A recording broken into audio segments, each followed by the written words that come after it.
yeah, you can't fake skateboarding. You could fake a bunch of stuff or talk about a bunch of stuff on a rap song or a rock song or a metal song, but yeah, skateboarding, there's no Pro Tools.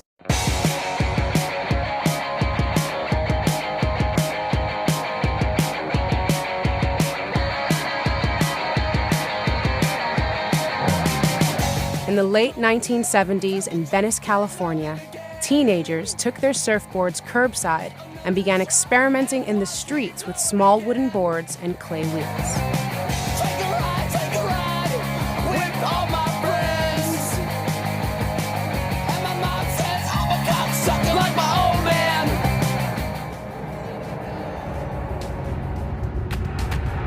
At the same time, on the opposite side of the country, in the burned-out ghettos of the Bronx, street kids began moving away from the gangs and violence that plagued New York City, gravitating instead towards a new street culture of art, music, and dance. It would take years, but the passion of a few would drive these two subcultures together to form an entirely new one, a new movement created by kids that would forever change the face of popular culture, a movement that would find itself embedded on every corner in every city across the globe.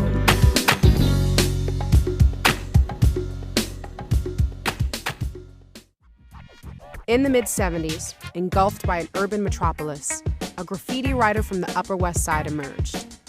There's a guy named Mark Edmonds who was a graffiti writer who wrote Ali. And he was the ringleader of a gang of real little kids who all grew up on the Upper West Side of New York and who all skateboarded and all wrote graffiti. New York was on the edge. It was as edgy as you could possibly imagine. It was like pre-punk rock, and it was the mid-70s. We were an economic disaster. The blackout was a couple years away, and things were falling apart right around us. Everybody had a pilot, a mini-wide, a uni-wide. Everybody was writing graffiti. Basically, all these kids did was go and skateboard, rip apart construction sites, build little quarter pipes, and then skate around the city and do all their tags. Despite skateboarding's prevalence in mainstream culture today, at its roots, skateboarding started as a transportation tool for a small group of New York City street kids. Growing up in New York or New Jersey, you had to seek it out really hard. You know, you had to like find and dig. I'd walk home through Washington Square Park sometimes, and I'd see like some long-haired weirdo dude skateboarding around. And I'd go to Central Park and see it too. And it started to kind of get more and more popular. You'd see it more and more. And this is literally when dudes had clay wheels still. Even if you heard the sound of someone skateboarding, you would skate for blocks and blocks trying to chase the sound. You know, it ends up being a guy pushing a shopping cart or something like that. But there was so few people around doing it that we all linked together. There were rats and roaches everywhere, and it was just, you know, it was really wild, like it was reckless. Rivalry, there was clannish. You got people that like, you know, especially black skateboarders, and they're like, some kids are like, yo, why are you doing that white boy stuff? And it wasn't even that. They were just like, what is that? It had nothing to do with like, you know, any sort of race. They were just like, what are you doing, kid? In New York City, you were a complete outsider. You know, you were on some weird shit. Kids who lived in West Bedford, which was near IS-70, my friend Carl and a bunch of other kids, they had a little quarter pipe, and we'd skate the quarter pipe up against the wall and have a sticker contest. This is when we first started to actually hit vert. New York has always been known for its cultural diversity, and as the 1980s approached, people of all races came together for New York City's infamous block parties. We're from what was a very cohesive downtown scene that incorporated skateboarding, incorporated nightlife, incorporated DJs and going out and parties, and really an environment of hanging out with each other. Skateboarding was the vehicle in which a lot of kids that were into all these different subcultures moved around the city to experience it. In certain neighborhoods, they would literally, you know, shut the block down and, you know, set up the barbecue and, you know, everybody playing and cooking and stuff like that. If there were jams, like the notorious like Jam in the Park, the sound system getting run out of a light post, there were a lot of those, a lot of block parties. You know, the skateboarders, when they were done skateboarding, they wanted to get some music on. The graffiti artists did the same. And if they were tired bombing, they wanted to get down here some music. Music, everybody loves music. basketball courts or the baseball fields. You know, they would set up the whole setup, and cats would perform and DJ and stuff like that. I would just be skating, so I got to hear a lot of really dope DJs. You had rich kids from the Upper East Side interacting with Puerto Rican kids from the Lower East Side, interacting with black kids from Brooklyn. And it was a special cultural soup. With the late 70s punk rock movement flooding New York's subculture, it was a natural fit for rebellious skate kids to embrace the style and music of the underground punk scene. The punk rock thing started happening a little bit. And I remember my friend Raul and this kid Jesse got kind of new waved out, and Puppet too. Punk look was what was really going on, and we could all relate to each other because we were all outcasts. Punk rock was synonymous with skateboarding at that time. Pretty much like the New York City hardcore was synonymous to me from what I saw with skateboarding. It was much more about Doc Martens than it was about Adidas. I only listened to punk rock because I would read it in Thrasher magazine, and that's what they told me. I mean, I had to listen to. It was kind of like, fuck the world, whatever. We hate the police, we hate authority. All that type of stuff is what I was into. The Clash made Clash City Rockers or Magnificent Seven. Futura 2000 is in the Radio Clash video. You know, the whole video is about him stealing paint and writing graffiti. And then Blondie made Rapture. The fact that Fab Five Freddy's even mentioned in Rapture. For me, it's a hip-hop record because I heard it on Mr. Magic's Rap Attack. From the angry hip-hopper point of view, it was synonymous with punk rock. Hip-hop traditionally was punk music for kids that were into doing their own thing, doing a very individual thing where they could innovate and show their own style. Hip-hop made as much sense as, you know, punk. I remember meeting Doze, and Doze was into skating too. And he was in Rocksteady crew, but he skated. And slowly but surely, we became more and more into being B-boys. So we're skating, but we're like skater B-boys kind of. With the emergence of hip-hop, skaters found a new sound to represent the urban landscape, one that better represented their culture.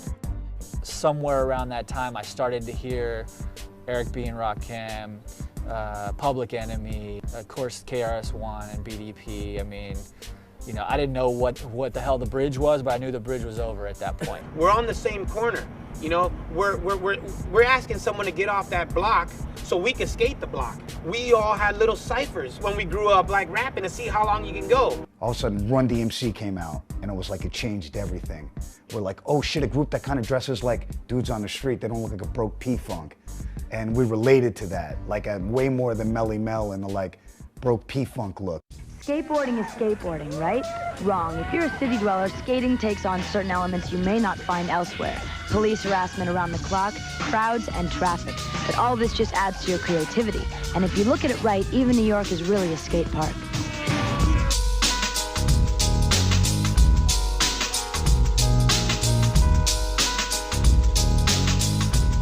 It's a way of being creative. It's a way of expressing yourself. And I really don't know any other sport that's quite the same, you know? It may surprise some people, but skaters in New York say they're much more easygoing than their counterparts in California. In the West, it seems it's a lot of too competition-minded, like win, lose, like it's like that there. Here, it's more like friendly, it's for fun, more or less. There, they worry too much about fashion, what their clothes look like, how their hair is going to be combed that day. But if they got the right shoes on, they don't know what it's like to go skate in the middle of snow or like go get chased by bums in a hood. They don't know that. New York skaters found hip-hop to be the anthem they were searching for. While the skateboard industry continued to embrace punk rock, the skaters emerging from New York were better represented by hip-hop. Punk music totally faded away. To me, the feeling that I got and the rhythm that came from the beats of hip-hop music felt so much to me like the clack, clack, clack of skating down a sidewalk and hitting a bench, or, you know, jumping a little hip or whatever, you know. It just all seemed to flow together. And it was just this gritty, you know, it's about the music. The music got you hyped, you know, the graffiti got you pumped, you know, you're doing art, and it was just like, that was what skateboarding was on the East Coast. It wasn't nice, it was dirty.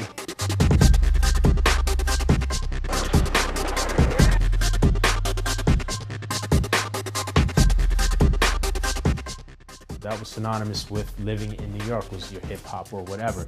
It wasn't a premeditated kind of like marketing ploy if you have it. That wasn't the deal at all. Street culture that was happening, hip hop was growing and becoming widespread and known throughout the world. Skateboarding was not, but our affiliation with hip hop, we were very inspired by what was being said. By 1986, New York City was home to dozens of skaters. But with Skate magazine showcasing nothing but punk rock, these kids would go unrepresented until one photo would begin a shift. The first skater that I saw actually putting a stamp on it that I looked up to was Natas Kaupas. It sticks out like the Empire State Building, that photograph of him doing a melancholy at the Venice hip, and it blew my mind. I was like, one of my favorite skateboarders is rocking a Public Enemy shirt. We went and saw Public Enemy, and we were super psyched on it. We got concert tees and stickers and stuff from the Palladium. I remember me and Natas were like, yeah, we're gonna skate to BE, that's gonna be sick, you know? I just thought then it was like a change because they were the first people to be like, we skate, we're pro, and we like hip hop. You know, no one skated to hip hop in contests. It just didn't happen. All these dudes, like, first waving that hip hop flag, I was like, you know what? We ain't screwed up over here, and I don't gotta listen to that whack, bang your head music or whatever. Like, I could play this at the contest. To me, they were like the greatest band to skate to. Like, I loved skating to the second Public Enemy record. That was just like pure aggression. And they kind of like, before rock rap was invented, had the energy of rock and roll within hip hop, and I think that related to a lot of skaters, whether they know it or not, you know? With hip-hop culture on the rise, kids began congregating in Washington Square Park. Washington Square Park was a huge catalyst for both hip-hop and skateboarding. We'd all meet there, congregate there, and skate all the time after school. Washington Square Park was like a cesspool of beauty. I think the park was like safe zone because it was just, I don't know, it was almost felt like a weird downtown commune where you'd have, you know, BMXers, skaters, skinheads. There was everything there. Musicians, squatters, skaters, hippies, skinheads, what have you. And the beautiful part about this cesspool was that everyone got along. Basically, every Saturday and Sunday, every kid in the city from all 5 boroughs was going to Washington Square Park, and you'd see circles of people emceeing and freestyling or battling, and kids breakdancing.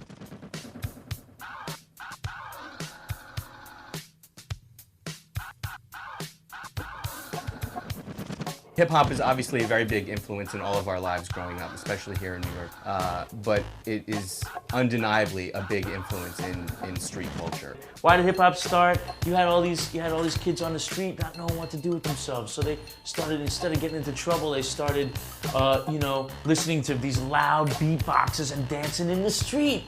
It wasn't like, boom, all of a sudden it's here. It was just something that just sort of spawned from people hanging out. It's the soundtrack to a lot of us urban kids' life, like, you know what I mean? Jungle Brothers, Tribe, De La. Hip-hop was starting to take over the culture, and it became the soundtrack to what we're all doing. It went hand in hand, because you played music, either you were dancing, b-boying, or you skated and you were amped and you were doing like little tricks, wall rides, or like some kind of boneless off of a car, you know, but it was because of the sound from the radio that was playing got you amped to do these things, and it was just like soap and water.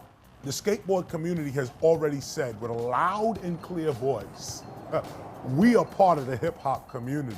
Regardless if it was 1986 or if it's 1996, for you to be listening to hip hop in your Walkman or on your fucking boombox at your skate spot is just like, it's organic. It's not like it, it's expected maybe, say, if you're fucking from LA and you listen to the Descendants or fucking Butthole Surface. Like, that's just a given. Just like listening to hip hop in New York City being a skateboarder is a fucking given.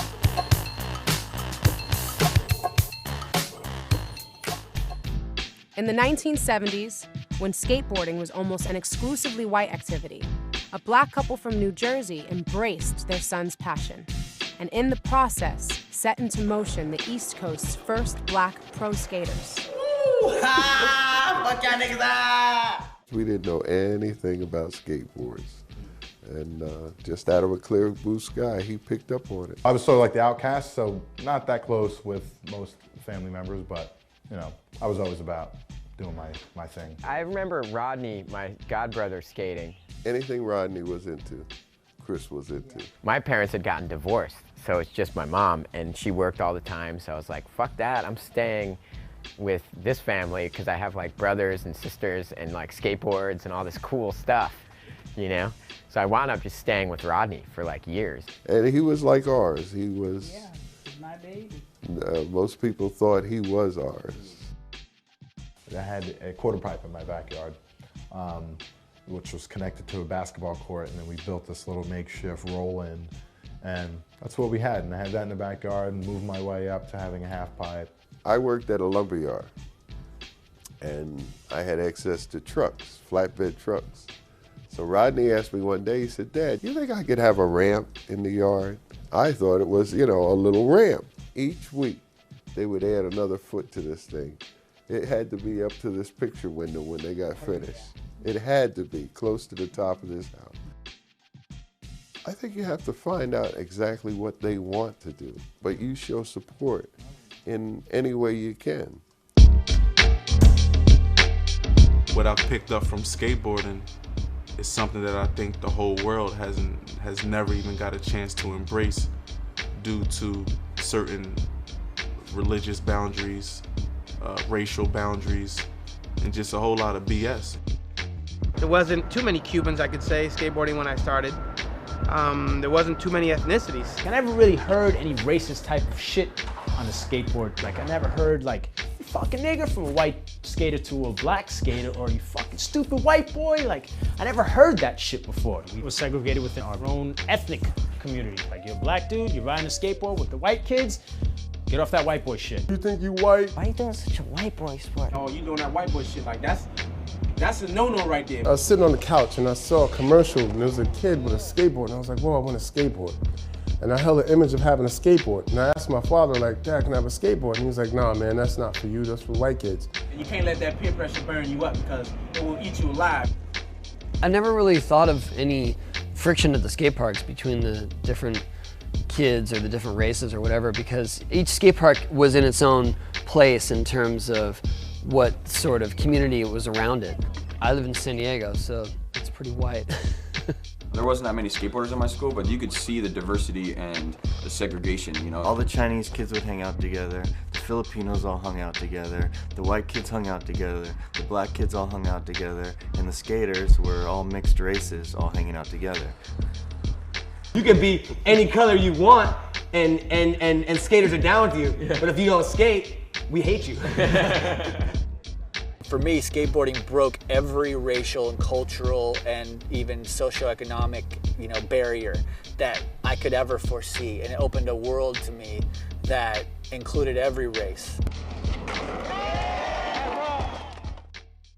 This video's for all those fake ass bullshit skateboarders coming through, talking about representing New York, ain't know where Malali's is, don't know where the banks are, never heard of Benji's in the project, ain't hear about no shut, y'all don't know what shut is, fuck my dick, yo. As skateboarding continued to grow in popularity, especially on the West Coast, a group of New York skaters, led by Rodney Smith, decided to start their own team.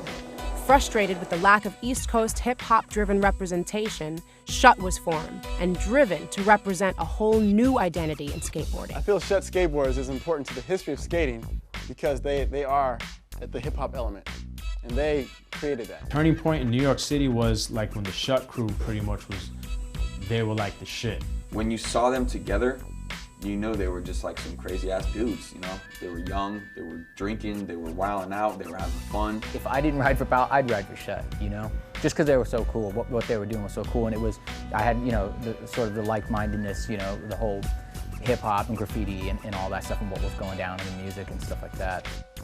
While the West Coast primarily vert-oriented skateboarding dominated the scene, the Shut team was skating New York City's raw urban landscape.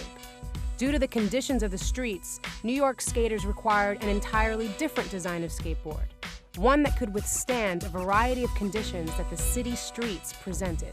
Rod was always like tinkering with stuff and making boards and stuff, so it wasn't really very surprising for me. It was just kind of like a natural progression. Unfortunately, we were so frustrated with the lack of quality within the boards, we thought there had to be a better way. Bought a bunch of blanks and we took them up on my roof and we used like milk crates and my mom's jigsaw and we traced all these shapes and each of us basically had our own shape. So we head over to Ollie's house. He says, hey, I got a jigsaw and we'll come up with some shapes and let's see what happens. You know, basically we all just create our dream shapes. You know, necessity is the mother of invention. And we start cutting. Wow, I really like the Dogtown web and I really like the Nodus board, so I'm gonna make a pointy web with a Rob Roscop tail. We still couldn't figure out why these uncut boards that we purchased and made our own shapes were better than professional boards sold in the skateboarding shops. But at that point, we didn't care. We just knew that we had a slightly better product and that the boards lasted a little longer and we still got the same performance or even better performance out of these uncut boards than we did with the professional sold boards. And then some of them ended up sticking and you know, when Rod and Bruno turned Shut into a business, you know, they ended up becoming like kind of staple shapes. Now that Shut had become an official skate team, they went on the road, not only proving their skills to their West Coast competitors, but bringing their unique style to the sport as well. And I remember seeing these dudes and I was like, what the fuck? Who the hell are these dudes, you know? It was sort of like hearing about the ill b-boy crew or the ill graffiti crew. It had that same vibe. You know, you heard all the stories, but was you there? We would just like take over an entire location, you know? And Sheffy would be like wilding out and he was this huge buff black dude that would skate with no shirt. Shut Posse was really, really deep. The core nucleus of it that was actually competing was Barker Barrett, Coco Santiago, Mike Kepper, Mike Kelly. The boombox and like Sheffy with his crazy hair and like, you know, everyone was like, dude, the big ass black dudes are here, you know? It was like they were rich, famous, and fucking touring all over the world, even though it was like a local skate clique that was like ill at skateboarding. They always had the chicks, they had the beers, they had the crew. They were always in that one spot and nobody messed with them and they'd do their little skate thing. The first experience I had with the Shut guys was at this AM contest in Arizona and these guys were just killing it. You know, they were skating the rail, they were skating the mini ramp, they were skating the blocks, and then like, you know, Sheffy was full powerhouse guy, Kepper was there, and I was just like, this is the East Coast. Well, what's up, nigga? But at the time, it was just like, we were just this big clique of like ethnic, urban kids, city kids, product of our own environment. We were like an athletic gear, jeans, sweatpants. You know, it wasn't that staple skateboard outfit. They just seemed like a street gang. They're just grimy. I loved it. With the growth of hip-hop and the advent of street skating, even the West Coast vert skaters began to see a cultural shift.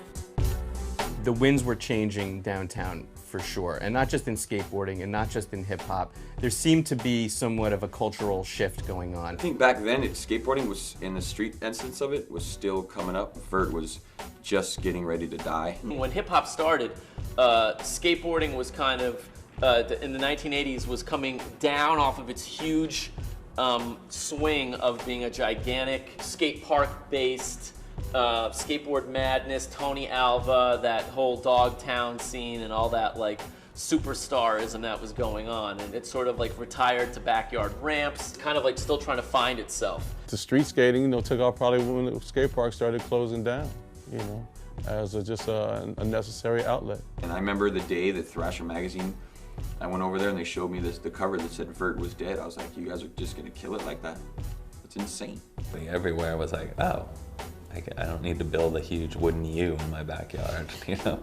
You had these companies, Vision, Powell Peralta, Santa Cruz, who basically operated the whole structure of their company around the ramp god, the Tony Hawk, the Christian Hosoi, the Gator, you know?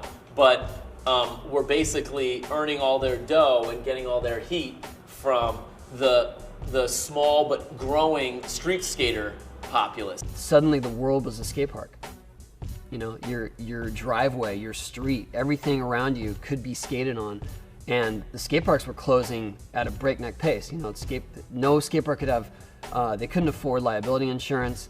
They were all in random locations that people didn't have access to.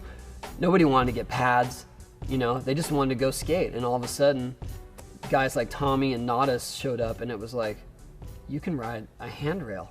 Are you kidding me? With the death of the vert gods and closing of all skate parks, the skate industry collapsed into near bankruptcy. In a desperate attempt to save themselves, the major skate companies began to grab for anything to keep them afloat. And that thing was street skating. The whole Shut thing, which was like all of the New York City skateboarders trying to like make their little company, had the exact same story from the Dogtown Z-Boys story. All these guys, they got so famous and they were just destroying shit, the California skateboard companies just completely stole all the skaters and the company went out of business. During this period, on the West Coast, a growing movement of street skaters began a changing of the guard in San Francisco. Embarcadero it's an area of San Francisco down by the waterfront. And it was dubbed EMB, was its nickname. Before it got famous, it was just this nice little community of just skaters, just dudes kind of not really partying, but just living. You would have like this big conflict between the skaters and all of these business people that bring in a lot of tax dollars and money to the city. People down there smoking blunts and smoking weed, and then just 40s out skating around with 40s and stuff.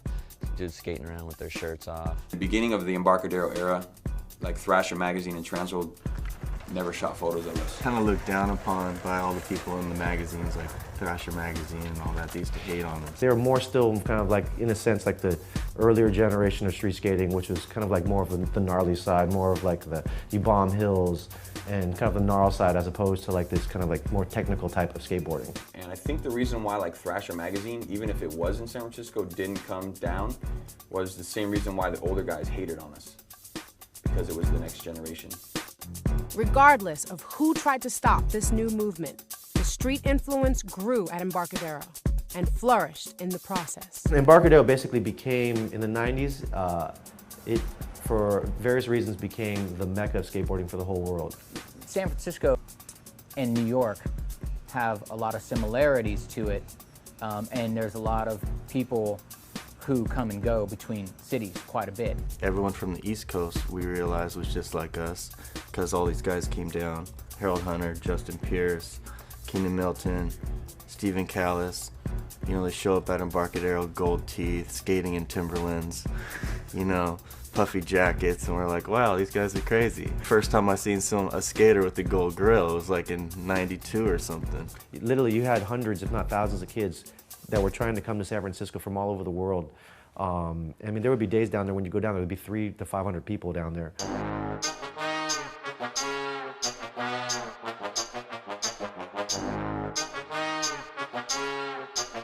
A skater from Virginia Beach who grew up writing graffiti and listening to hip-hop saw the potential of street culture and skateboarding pioneered by Shut. Using his position as a professional skateboarder, he took this idea to the next level. Underworld Element wasn't about skateboards as much as it was about a lifestyle and everything that was involved in that. Andy Howell could have been from New York City. The videos were such a powerful tool in skateboarding at that time. I could put, you know, songs I made with Lil Jon on my video part and combine it with whatever other outtakes of, like, you know, studio or writing graffiti or my artwork in the house or whatever. And I started to paint a picture of a lifestyle to every kid out there that didn't really get a chance to see that. He went and sponsored Harold Hunter and Jeff Pang and like a lot of the hot New York kids who were on the come up. I just went back to when I was 14 years old, and I wanted to know what Tony Hawk and Caballero and those guys did when they weren't riding skateboards. You know, I was interested in what their lives were like as much as I was interested in what tricks they did at the time, you know. And that drove me creatively throughout my whole career as being involved in skateboarding. At the same time, a young black skater from New York City moved to the West Coast and began turning heads with his unique style and skills. One of my biggest influences, like coming up in skateboarding, was Cream Campbell. But not only was he a black skater, but he brought his community into our community through the advertisement, through his videos. You really got the first urban feel in skateboarding from Kareem. He brought his whole ethnicity, his whole background into it. He's as real as it gets when you talk about like street and hood and stuff. Of course, there have been plenty of black skaters in the past, but no one that I thought stood out so much in the way that Kareem did, that was really taking a new direction. When he was at his peak, he definitely was like one of the big pros in skateboarding, just as a personality. Kareem was as big as it gets. He didn't blow up because he was black, he blew up because his talent and his style was so fucking nasty that motherfuckers you had to recognize. He's just like, you know, a skateboarder OG. He set a crazy foundation. Because them was the dudes who just like, was fighting for it to be cool before me. You know what I mean? Like they was the ones grinding it out. When it wasn't accepted in our community, it was the ones who was doing all the foundation. I didn't do nothing but just set a house on it. He just came on the scene and killed it. He was totally a fresh young face and just a ripper. And his style was so smooth and he was so good that he just blew everybody away. And the fact that he happened to be black, he happened to be black. In 1993, Rodney Smith, Eli Morgan Gessner, and their friend Adam Schatz teamed to form the East Coast's first skateboarding-inspired lifestyle brand, Zoo York. Zoo York was a major part of like promoting like hip hop with skateboarding, you know, because to me, there's only been a couple brands in the history of skateboarding that have been hip hop brands. We raised a very small amount of money from friends and family. Rodney did shut skates in New York City for a long time, and then finally after working we got money and got investors and, you know, trying to do our thing on the East Coast. A lot of positive things was happening. A lot of things were coming out of skateboarding. We were starting to reap the benefits of that hard labor. Zoo was already in motion, like the fucking coals were being put in Zoo's fucking steam engine. Eli and I continued working at our day jobs and doing it essentially as a moonlight, which we did for a couple of years. All the money we make goes right back into developing and furthering the company. So we're gonna just like keep expanding because we just started and we have like such a huge demand for our stuff and we're really small and don't have any other company backing us. So it's really tough for us to keep like coming out with new product all the time, and that's just all we're doing. It's like a mad scramble.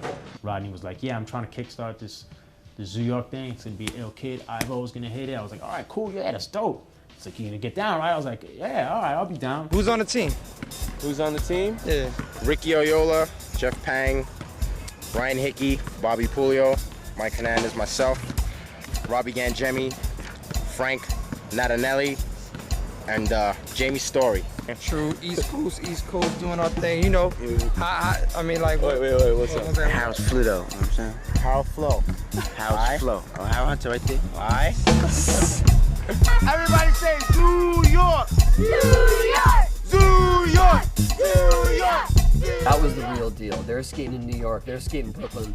You know, people couldn't touch that in California. The creator of Zoo had hip-hop backgrounds. You know, we came across in the company from graffiti to the association with the riders. Late 90s at Zoo York, we started to get involved with various media projects. Zoo York, hands down, has one of the greatest videos ever created in skateboarding history. The whole basis of it was to do what we did from the beginning, which was to represent New York City street culture. Eli single-handedly taped every dope hip-hop song ever before they became the dopest hip-hop song ever. In some of the early videos that we put out, we incorporated live hip-hop performances and DJ performances in our skateboard videos. Bobito and I, you had this radio show. It was just sort of a week-to-week thing we were thrilled to be doing. Method Man, Ghostface, Diamond D, Busta Rhymes.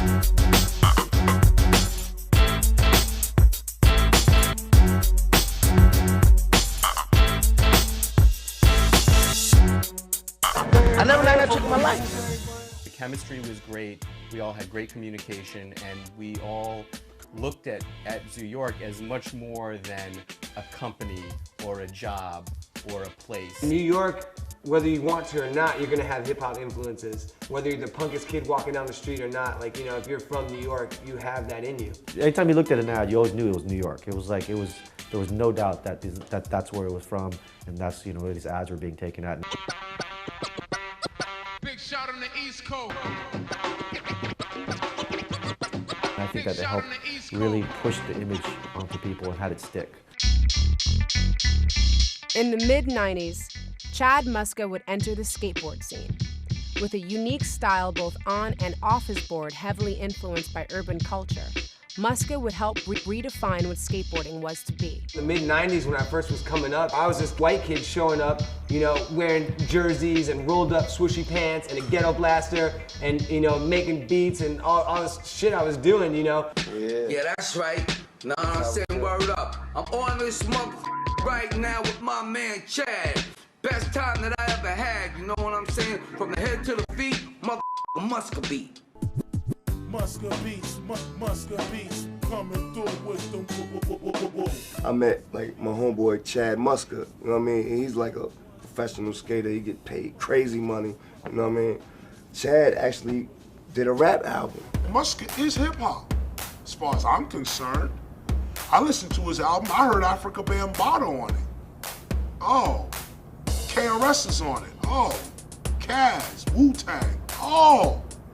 Chad would then go on to produce Muska Beats, a self-financed hip-hop album. We got the portable studio together, set it up in the hotel, and everybody just came through and laid their tracks right there. From hip-hop being a part of my life this whole time, I was always DJing and all that stuff, and I started making beats. I didn't try to just grab anybody out there that was a rapper, you know?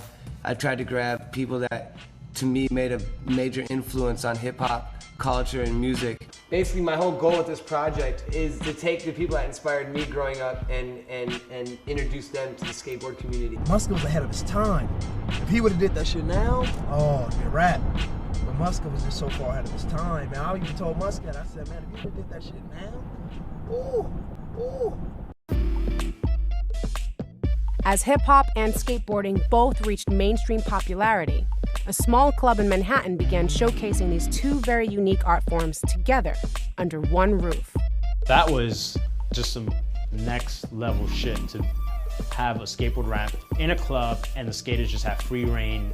The tunnel, I remember there being a half pipe. In the early days, right before like the tunnel was full on ghetto, but it was definitely hip hop.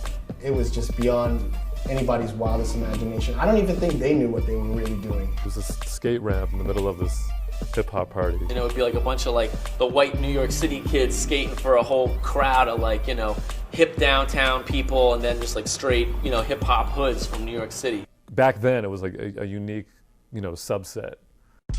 As street skaters from the East Coast gained notoriety, more West Coast skaters flocked to the streets of New York. Going to the tunnel with your skateboard and you got some model chicks jockeying you. To me, I was like, what, dude? This is a change from Frisco, boy. I remember that, and I remember the like hip hop dudes and thugs like tripping out. I'm like, what the hell is this? And I walk up and there's this huge line. He's like, dude, how we getting? He's like, don't worry about it, bro. Skateboard. And we walk up and the guy's like, oh, you guys skate? Let us right in. I was like, what? Not only did the mini ramp at the tunnel serve as entertainment for skateboarders, it was also a platform for hip-hop's up-and-coming stars. The stage in the Tunnel Club was a fucking mini ramp, and before Tupac, Biggie, Gangstar, and all them niggas went on stage, we were skating the ramp, and then we stopped, they performed, and we skated the ramp.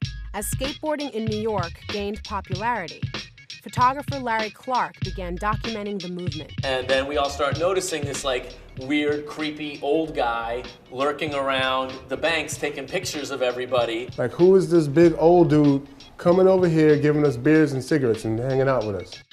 Clark's interest in this rising culture eventually led to a feature film entitled Kids, starring the same skaters he documented. And we were like, all right, that's cool, but the thing that we didn't count on is that Kids ended up being the biggest commercial for Zoo York you could ever hope. It helped cross it into mainstream observation. Like, they documented our life. Stephen Callis, you know, straight up, Stu! Somebody's writing graffiti or tagging people's boards or drawing on their grip tape, you know, and everybody else is watching Mark Gonzalez in the Blind video. They showed us rolling up blunts, which is what we really did. Hanging out, skating as a posse, talking shit. Watch where the fuck you skating at. Watch where you up, yo. What? What I said, yo. What? Forget it, enough. The culture of teenage kids at the time was also becoming a bigger focus of attention, and not just directly because of skateboarding, but because of all the things that kids were into at that time. I sort of tie Zoo York and Kids, the movie, together, that one moment where that snapshot of Lower East Side subversive youth, I guess, became a popular, trendy thing. 78 miles away, in the city of brotherly love, a young kid would emerge from the North Philadelphia projects, further propelling the face of skateboarding. Peppy kept saying, you gotta see this kid Stevie, you gotta see this kid Stevie. He's really sick. He's very much on par with Kareem, just sort of in a different time era. Stevie was one of those kids that I just knew, like right away from seeing him skate, that he's gonna be one of the best. He was really small and he was called Little Stevie, and I thought that's like, okay, here's a little bit of like image involved with it too. People that may have not known about Kareem or known about myself and the impact that we made in the skateboarding industry, then came Stevie Williams and was like, Stevie Williams, this, you know, black kid from Philly that's just thugged out. At a time when being black and riding a skateboard would lead to ridicule, a chance encounter would open the floodgates to millions of new skaters. I ran into these two kids that was skateboarding. And I never really tripped off of them. I just like, damn, wow, some black skateboarders or whatever. And then one day, like, I kind of bumped into them. They was teaching this other kid how to do an ollie. I challenged my friend Hill to teach Steve how to ollie. And he said, you know, Save 2 will learn how to ollie before Steve. I was like, all right, that's what's up. So Steve got the board, we gave him the board, and I won the bet. Every time I seen them dudes, I was like, yo, let me use your board, let me ride the skateboard. And they was like, you gotta get your own skateboard. He's like, you gotta get a professional skateboard. And I'm like, what the hell is a professional skateboard? You know what I'm saying? And he's like, you know, the ones that go like that. I'm like, oh, okay, that's the pro joint. How much them joints cost? He's like, oh, about $150. I was like, damn, $150, that's a lot of money.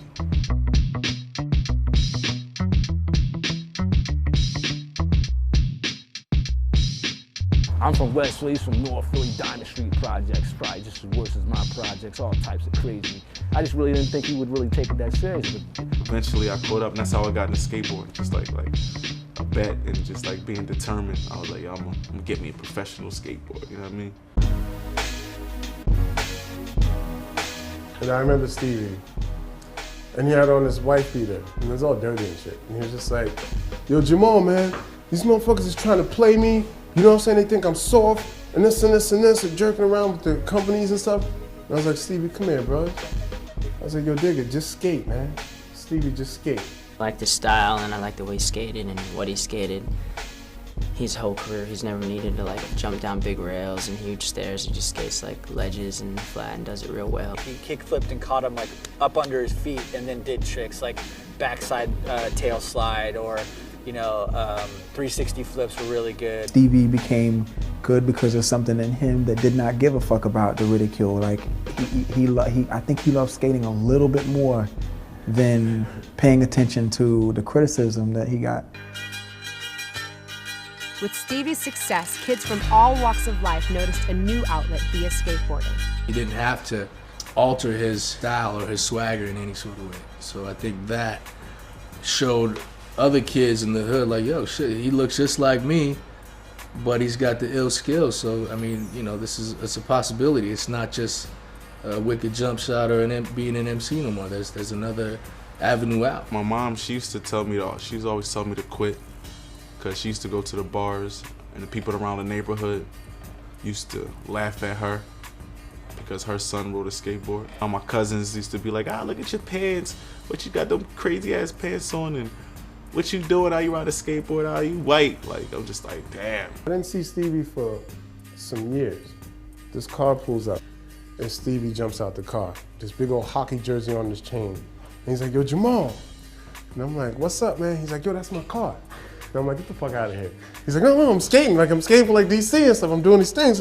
Yes. And I'm like, that's what it is. Got that call, boom, yo, you can pick the Range Rover up. The whole day, the whole shit changed. Everything changed. Go around the way, they're like, damn, who that? You know what I mean? Go around my cousin way, and there's other drug dealers around there. It was one dude, had the same color car as me. But I went up there one day, and somebody ran up on the car, thinking it was him. And they was like, oh, my bad fam, my bad fam. So I knew I was in a whole different category. So I went around my cousin way. He was like, damn, I wish I would have started skating with you. I'm like, oh, but she was laughing though.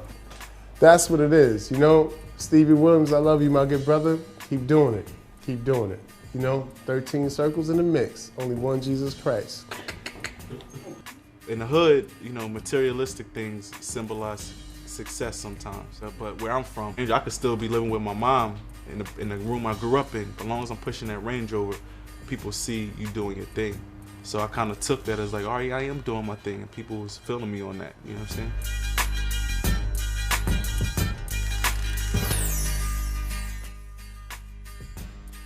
Oh, that 97 Platinum Range Rover, it's vicious. Sheesh. Shut them down. Skateboarding was further propelled by the release of the video game, Tony Hawk's Pro Skater. Skating now is much more accepted because probably of Tony Hawk, literally. You know what I think opened up skateboarding a lot to all the communities too as well was the video game. My first game came together, Activision called me and said, hey, we heard you're shopping around a skate game. We actually are working on a skate game. And I went up to their office in Santa Monica and saw what they were working on, and I said, this is it, this is what I want to do. My greatest concern in doing a video game was keeping it authentic in terms of tricks and looks and locations and things like that. But I allowed all the guys that we brought into the game to have their influence on it. I was doing the 1 foot grinding with the ghetto blaster, all that stuff, you know? And so video games are open to all communities, you know what I mean? So if you couldn't ride the skateboard physically, you could get on the game and play it. You know, at the end of the day, skateboarding is probably one of the most difficult sports to achieve in. That's the reason why there's not a lot of people that do it. It's not for everybody, so if you can include more people, all the better. There's been other skate games in the past, but just to like, not only have Tony make a game, but Tony was cool enough to like help bring the rest of us up. Before that, the only people that really appreciated skating were the skaters themselves. And so it was very much, not a novelty, but a niche sport. And now, there are plenty of people that like to sit back on the couch and watch the X Games or watch the Do Tour and go, wow, that's amazing, you know, never picking up a skateboard on their own, but appreciating everything about it. So I'm skating around, you know, Brooklyn area, and it's not the nicest neighborhood, and I see like a group of thugs, you know, and they're just staring at me, and I'm like, man, should I cross the street, or that's gonna look bitch, I can't cross the street, so I gotta walk through them.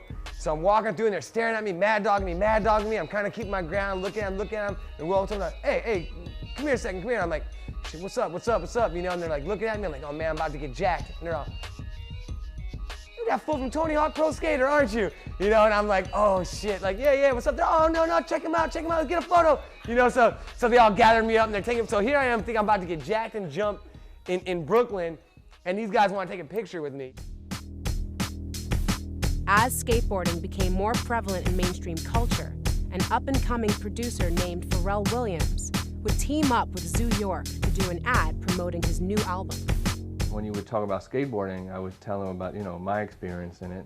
So Pharrell appeared in the Zoo York ad.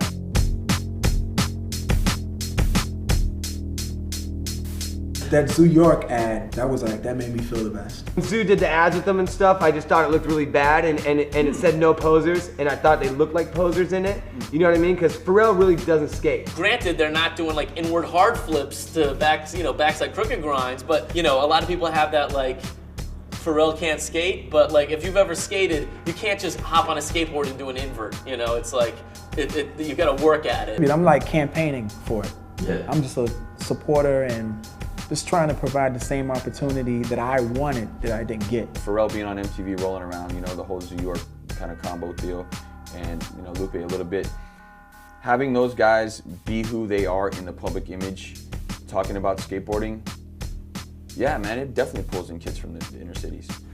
I think it kind of was for real, cause like after all the ice cream and the BBC and all that kind of stuff, and like Lupe Fiasco, all that kind of stuff. They just have a skateboard because like, oh, this rapper said I skate or whatever, and that he likes skating, so I'm gonna do that. Yeah. People don't know that about Tommy Guerrero. Like, Tommy Guerrero is an incredible musician. Yeah. And like, if you listen to his music, you will be blown away. Yeah. And you're like, this can't be. The media would like you to think that like most people are like one-track minded and can only do one thing. Yeah. But it's not true. NERD, like Skateboard P, like dude's my friend, like Pharrell's my friend. I work with him. He did bring skateboarding to the forefront. It doesn't matter if dude can get down as good as so-and-so or so-and-so or so-and-so. Like, he's bringing the sport, like, I think to a bigger audience, you know what I mean? He's just making it better for everybody.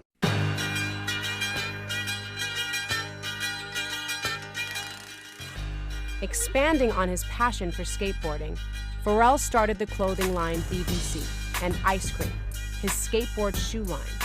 The first skater Pharrell signed to Ice Cream was Terry Kennedy. TK was just this little kid from Long Beach that just happened to come across skateboarding in Cherry Park. He was the kid that showed up and tried everybody's board that actually started skating. Pharrell started saying skateboard P and all this and that.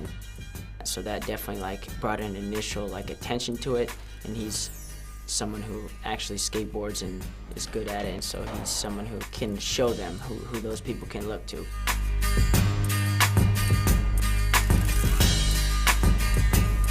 Skateboarding, you just have to have will, mind power, dedication, and pace yourself, and find some people who will help you grow, you know, so you can have a new lane to make it out the hood on the skateboard, and TK is a prime example as our menu.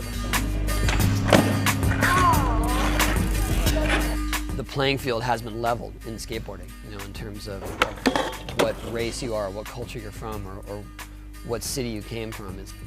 It's open to anyone now.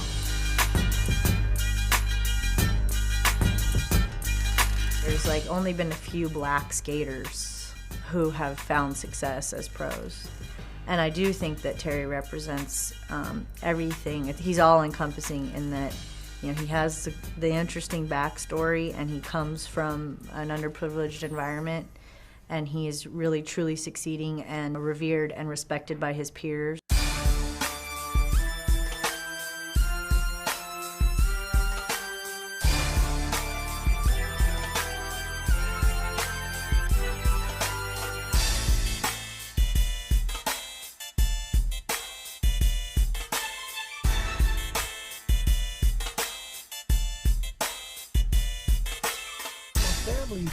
Outside of my mom and grandmother, they always were trying to push me to play sports. You know, it's common.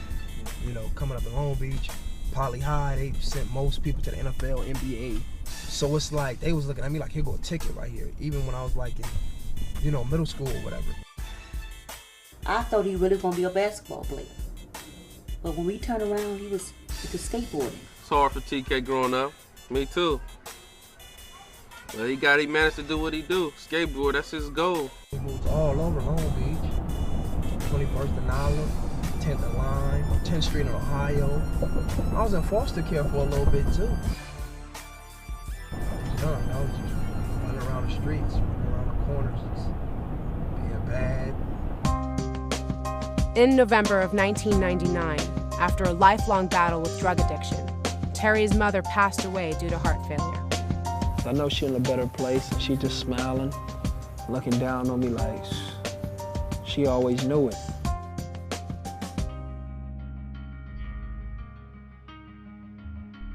Right after she passed, I just started getting boxes of like boards and clothes and shoes and stuff sent to my house. This how hyped I was. I got the stuff, laid it all out in the front of the living room and took pictures of it. Like if I just was never gonna see this shit again, I was just so hyped. I knew he was gonna make it when he was just determined. Like I said, every day, if he did ditch school, he was faithfully on his corner. That corner was like his second period. Whatever period he ditched, it was that period right there on that corner. It was out here till about 10, 11 o'clock at night. And if he was out here by himself, he was out here by himself.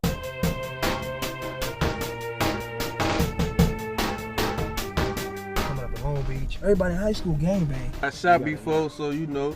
Not hard. I'm sitting at the bus stop, got shot, so it's hard around here. My brothers do it, cousins, everybody.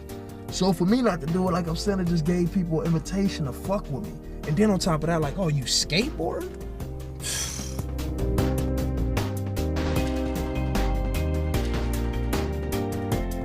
Like, nigga, why are you even doing this shit? Why are you even getting beat up behind this shit? Or why are you even taking a stand for this shit? Like, you tripping. Like, let this shit be. But in my eyes, I was like, hell no, man.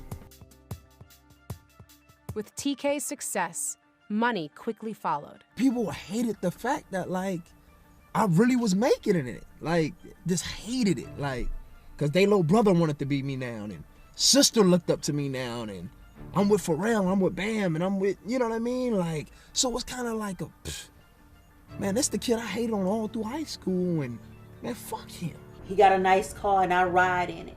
Somebody might say, you know, she thinks she, you know, but this is the truth. She thinks she did, she thinks she did. I don't think myself anything. I worked all my life. It was crazy too, is the night the Bam show aired, they shot my house up. Like the night this shit aired, I remember like Grandma, gather around like it's about to come on. Right after that shit, niggas shot up our house. A lot of threats, you know, like, and he said, we're on our way to St. Mary's Hospital right now. That shit was scary. And my jaw snapped. I was like, fuck. I just lost it, I don't know. I thought I was gone.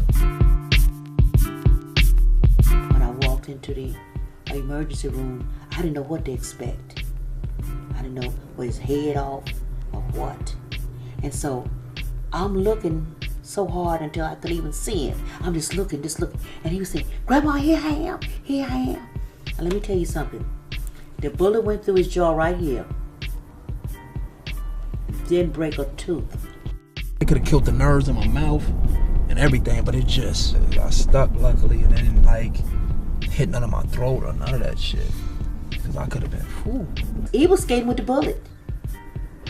Because he just hanging there. The doc wasn't ready to take it out right then, you know. So, you know, he just wanted to get all his swelling, everything around. So went back, the bullet just jumped out like that. I still have people that ran with me and stood behind me no matter what. You know, cause it's just like, nigga, we love you, T. Like, we been growing up, just cause you skate don't mean you're a different person. His old brother said that, you know, well, you know, we got Terry's back. But I don't believe in all of that. That's when I learned, like, I gotta stop hanging around, because it started turning into that. Like, dude, we'll do anything for you. This just because we don't know how to repay you. Like, you got everything you want. Like, nigga, we gangbang, so we'll do it, nigga. We'll shoot this nigga. We'll do this. And it's just like, that's when I was like, enough is enough. Like, I can't come around, man.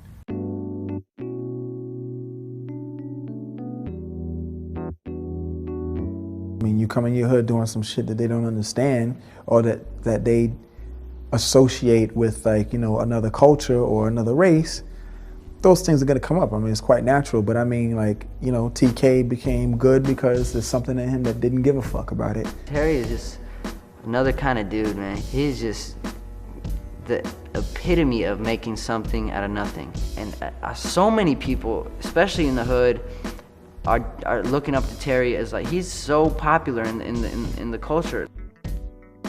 I think he started a trend in Long Beach because, you know, he's from Long Beach and he made it, so they probably think, oh, I could be the next TK. As far as the hood goes, you get on the TV, you accept that you made it. So after he got on the TV with it, it became official, like, oh, okay, well, now nobody can make fun of me. And that's my little cousin right there. Little Phil. Yeah. Phil! Look at that. It's game. Where you going, man? Where you come from? You here? Damn, that's what's up with your dad at. Huh? Your dad? Home. Yeah, you got some money, man? Nah. I go be right now. Hey. Thanks. Your birthday passed? Yeah. Happy belated birthday. What you want, man? Don't matter. Skateboards. All right. Well, I get it. I'm rolling with this fucking link. Well, call me. I get it. All right. I love you, man. Be safe. Amy, cuz. That's my cousin right there, man. That's the shit I'm talking about. Fuck yeah. That made my day, man. The movement. God damn, that made my day right there.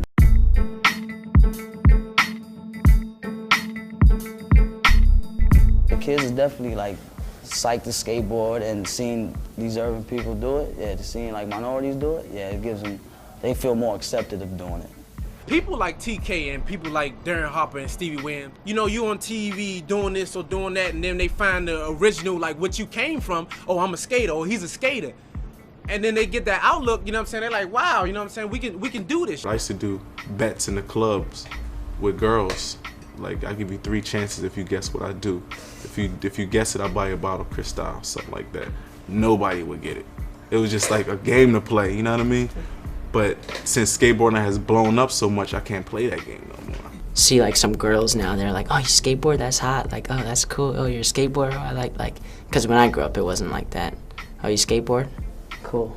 TK, like, gives, like, you know, say a kid like maybe a watch or something, like, he can tell his mom, I can be a professional skateboarder if I want to. The one thing that Pharrell got me with, man, and he had me like stuck with, was the fact of me uplifting my society and my culture and people from my neighborhood. I mean, we can make a statement on a skateboard much as possible, but outside of that, you still need something. You still need to be able to draw people in and say, you know what, I respect that.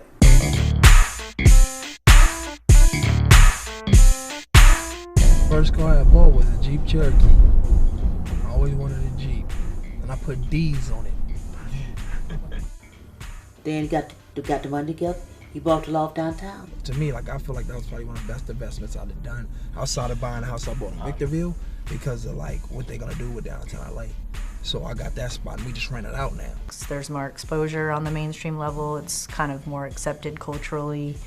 And still interesting, so there's still some growth potential there. I think it's just a variety of factors, but I think, you know, there's a lot of young people in this world, and skateboarding's interesting to them.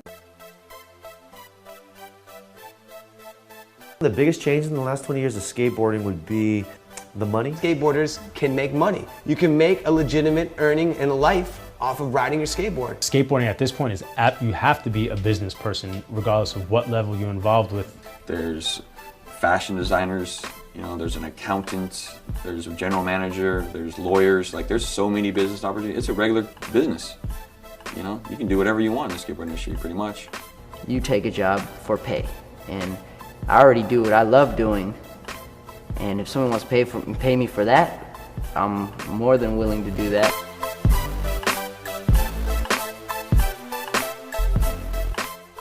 At this point in skateboarding, the sky's the limit. There's so much you can do with skateboarding. Whether you want to make it within our industry, being a professional, riding a skateboard, there's always a job for that. There's design opportunities with it. You could become a shoe designer, a clothing designer. You could be a photographer that shoots the ads. You can be a web guy that develops the websites for a company. You could be a sales rep that sells the gear. There's so many opportunities within our industry now that you don't only have to be a professional skateboarder to make money off this industry. I know they love skateboarding, but they love it, but at the same time they do it for the money too. The main thing I love about skating, like through all these years, how much it's changed, is the ability to make more money at it. Having an agent, I've made a lot of money, and I don't feel I've ever sold my soul in doing so. Like baseball, there's no minimum. Like, you don't get in the industry and just get this. There's no cap off either, which is cool. It's an endless opportunity. Like, you can, you know, Tony Hawk's worth over $1 billion, so you can take it there or you can not. With skateboarding's mainstream popularity, its fashion has reached beyond the skateboarding community. Now you go through the trade show and there's all walks of life, all ethnicities. It's black, brown, white. I feel fashion's a much bigger component in skateboarding than anything else. That's been the biggest change in skateboarding. There's actually fashions to choose from. Now it's like, just as well as we go out to get dressed to go do something like hit the club or hit the movies, whatever, we didn't carry that onto our skateboards now. People look at television as far as what they're gonna wear and all that stuff. But since skateboarding is getting so much TV time now, that made it a trend. That made it a fashion thing now. It's not a trend. Once you open that door, it doesn't really close. Homie TK came on our block with all like the ice cream stuff. And you feel me? It was in the hood, you feel me? That's back there when everybody was just wearing all that baggy stuff. But when he came through with boxes, you feel me? And he was skating, everybody thought like, oh, that's a good trend. So they just started jumping on skateboards, started wearing like tight clothes. Oh, they don't even wear khaki suits no more. They don't even think about khaki suits no more. It's all about true religion. You know what I mean? That's total difference. They willing to take that chance, you know what I'm saying? With, like you said, with the tight fit and all that, they willing to Hey, we wasn't taking chances like that. It was just sagging going on, and everybody wanted to be the hardest motherfucker coming out of their neighborhoods and all that. Everybody loves fashion. Everybody likes to be fly. It's all about that splash, that swag splash. You gotta love it, and every walk of life has its own type of fashion. It's so evident that the urban industry is jumping over to skateboarding. Looking at it just like from 2 years ago, everybody clothes a lot baggier than, you know what I mean, now they True Religion's on, antique denims, like all that type stuff where it's more slimmed down, and all I feel like all them type of threads, they came from skateboarding. Lil Wayne, he wears skate stuff, he be wearing DC stuff in his interviews. It's cool, they're just fans of the sport and they definitely bring attention to it, so I don't look at it as like, leave it, it's good for us. Lil Wayne, on the cover of Rides magazine, he's wearing our Misfits diamond shirt. That was huge. It's like, holy shit, this dude's on the cover wearing my shirt. You open up the magazine, there's like 5 or 6 pages of him just wearing the shirt. Right. And they actually talk about the shirt in the magazine. For me, it's always cool to see non-skaters buying into the skateboard style. Not just to make more money off it, but just to influence a wider group of people is always cool. A lot of these kids, they're doing it now as a fad, but it's good because some of the kids are actually gonna become really good at skateboarding and fall in love with it. And they're gonna be the next generation of skaters. Of course I'm making money doing a commercial for Lincoln.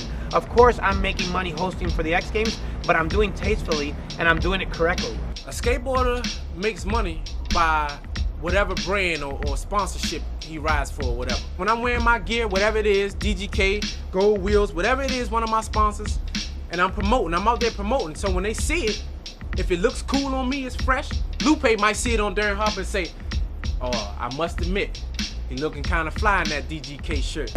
You got all these people who come into skateboarding and want to take a slice of the pie, but if they don't know anything about it, it'll never fucking work. So they start throwing money at people who do know about it, and that's how they get hip to it and they become credible and valid and stuff like that, because they gotta have people who know what's going on and what skateboarding's about. Kids today are not living it, they just do it. You know what I mean? You don't do it. Pharrell don't do music, he is music.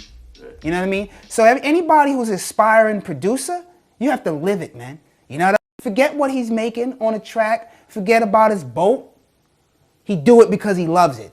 All that comes later.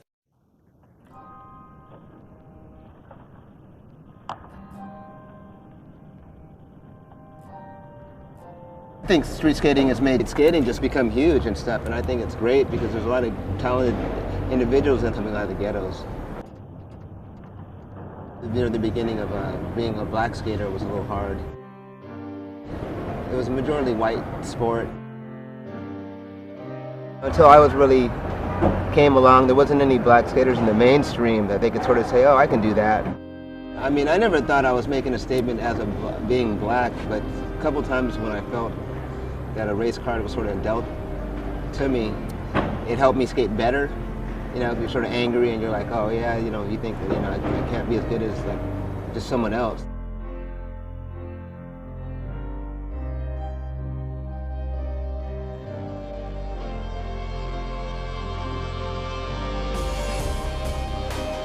There wasn't as many little kids back then like there's now. I think it's crossed over, poor kids, rich kids, all races. Skateboarding is just amazing. Some of the kids I skate with here, they're like 15.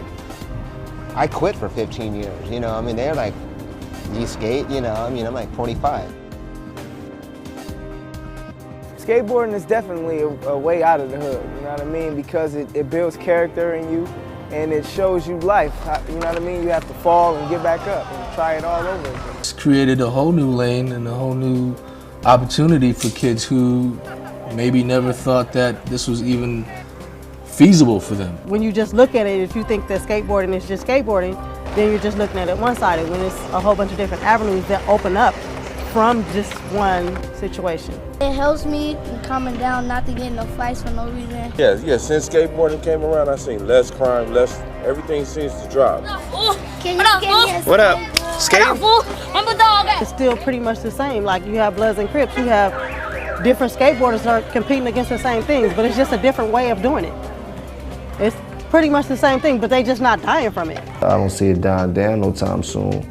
Now we got kids up in Harlem from off my block, got skateboards and practice skateboard tricks. I'm not saying there's a lot of them, but they are out there, and that wasn't happening 10, 15 years ago when I was coming up in the hood. The best thing about it is that these skaters are the ones that call the shots. You know, even if the money's coming from Nike or from Pepsi or wherever it's coming from, they trust in the street cred and the intuition of the guys that came up living it. You have to have a passion for it, and your motive has to be a great skateboarder, and then the other stuff will be added to you. Skateboarding can help you. It can make you fucking king of the world or your own world, or it can, you know, chew you up and spit you out. Skating definitely is like the university of diversity. It's so diverse now, man. And it wasn't like that back then. And skateboarding makes me be all that I can be. Everything. I'm on a whole board. To see somebody currently doing it is good because it turns on this whole new generation of younger kids onto skateboarding as well and makes them feel that they can do it too because all these other skaters are doing it. I just know that I want to every day be better than I was yesterday. I want to be the best I can be at all times. When I grew up, you couldn't look at your parents or like some teacher or some fucking counselor for that matter and tell them you want to be a professional skateboarder. They would laugh at you. They'd be like, what the fuck are you talking about, you know? I think I had said it at one point, you know?